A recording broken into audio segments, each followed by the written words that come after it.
Hey guys, sorry for the short notice this morning, but we're hanging out in our receiving vault with this cool guy up here. He might be taking Danny's job here any day, depends on how good he is. But we wanted to bring you straight into our vaults because we are packing up our guns for SHOT Show. So we wanted to show you the guns. They're already almost packaged up, but we wanted to go over a couple of the guns we were bringing, and before we wrap them up and pack them up. You're looking at me through the teeth. It's really sad. I'm very short. And I'm wearing heels right now, but you can't see that. But we have lots of really strange things in our receiving vault. But we want to show you the cool guns now as we digress and haven't had our coffee yet on Friday morning, this Friday the 13th. But if you pan out, we'll show you a couple of the guns. I keep saying couple, but I really mean 3 of our guns that we will be taking to SHOT Show. And the one on the top there is Annie Oakley's Winchester Mount 1892. And that is a smooth bore rifle. And I'm not messing that up when I say smooth bore. This one was actually made in a smooth bore configuration, as were a lot of the Buffalo Bills Wild West guns. The reason that they would use shot instead of a traditional projectile in a lot of their arena shows started because of a potentially apocryphal story that they shattered the glass on a greenhouse window, and they decided to use shot from there on in, but it was a safety measure. But I will point out that just because it was shot didn't mean it was easy for them to shoot their targets. It was purely done as a safety precaution.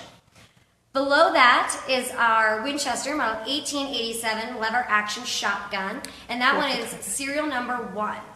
Serial number 1, it was made as an exhibition piece. As you pan across the receiver, you'll see the engraving on it, but it was purchased by the automobile tycoon Henry Ford, and it was given to his friend Harvey Firestone of Firestone Tires as a present. Now, it was Henry Ford, Harvey Firestone, and Thomas Edison and John Burroughs. They used to travel around the country together. They called themselves the 4 Vagabonds, and they would drive around the countryside, and they were hunters and sports shooters, and so it's a really nice and beautiful representation of their friendship.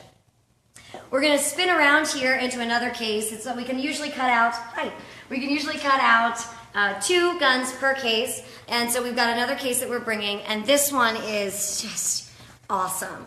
It is a Jennings Rifle, and the Jennings Rifle was a precursor to the Winchester, and the Jennings Rifle has a lot of characters and names that are associated with the making of the Winchester, including shop foreman Benjamin Tyler Henry, Horace Smith, who worked on the Jennings, Daniel Wesson was also involved, but this Jennings Rifle belonged to Oliver Winchester. It's really hard to find guns that belong specifically to Oliver Winchester, but we do have the handwritten letter from Oliver Winchester to R.S. Lawrence saying that he would sure like to have this gun for his collection. You see, in the 1860s and the 1870s, Oliver Winchester decided to not only collect his firearms, but the precursor to Winchesters, and then also a lot of the historic competitors that he had. So he was trying to kind of start to backfill the historical significance of what the Winchester lever gun would become. So we are taking these up, we're going to wrap them up, take them to SHOT Show, and they're going to be on display in the Winchester Ammunition and Repeating Arms booth. So if you're going to be at SHOT Show next week, make sure to go by the Winchester Repeating Arms booth and the Winchester Ammunition booths, and you can also come down to the lower floor and see us at the Cody Firearms Museum booth, where we'll be displaying our Centennial rifle that is for sale. And if you can't make it to SHOT Show, don't worry, we'll be doing Facebook Live all week, and you'll also be able to see a lot of different videos on various social media outlets, so just keep an eye out on Google and on our Facebook for all the different videos we'll be doing on these wonderful rifles. Hope to see you there.